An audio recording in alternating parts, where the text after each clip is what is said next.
నమస్తే, welcome to citizen news. ఎంబీలను record చేయటం, నిధులను స్వాహా చేయటం, పనులు చేయకుండా గ్రామ పంచాయతీ నిధులకు గండి కొడుతున్న సర్పంచ్లు. వికారాబాద్ జిల్లా బషీరాబాద్ మండలంలోని పలు గ్రామ పంచాయతీలో ఇటీవల జీపీ ఫండ్ విడుదల అవ్వడంతో పనులు చేయకుండా పనుల పేర్లతో నిధులను స్వాహా చేస్తున్న కొత్త సర్పంచ్లు. ఒక గ్రామ పంచాయతీలో అయితే లక్షల నిధులు స్వాహా చేయటం విశేషం. ప్రశ్నిస్తున్న వార్డు సభ్యులను బెదిరిస్తున్న సర్పంచ్లు.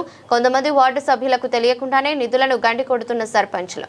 10,000 పైపోయే లైన్లను ఖర్చు చేస్తే 1,00,000 బిల్లు రాయటం, పాత ఫర్నిచర్ ఉన్న కొత్త ఫర్నిచర్కు 1,000 రూపాయల బిల్లులు రాయటం, స్టార్టర్లకు 10,000 ఖర్చు అయిన 60-70 వేల రూపాయలు రాయటం, మోటార్లకు బల్బులకు లెక్కలేని రూపాయలు రాసి బిల్లులు రికార్డు చేసుకుని నిధులను స్వాహా చేస్తున్నారు సర్పంచులు. ఇదేం పద్ధతి? 1,000 రూపాయలు పనిచేసే లక్షల్లో బిల్లులు రాయటం, ఒక లెక్క ప్రకారం నిధులు డ్రా చేయాలి.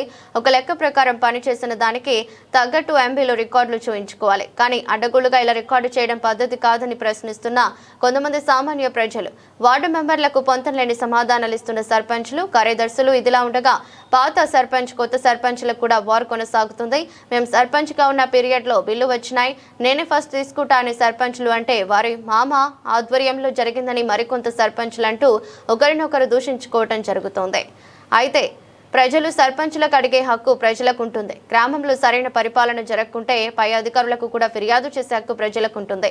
కాబట్టి మీ గ్రామంలో సర్పంచులు గ్రామాభివృద్ధి చేయకుంటే పై అధికారులకు తప్పకుండా ఫిర్యాదు చేస్తే హక్కు ప్రజలకు ఉంటుంది. ఎప్పటికైనా నిధుల దుర్వినియోగంలో సర్పంచుల తీరు మారుతుందా అనే విషయాలపై వేచి చూడాలి.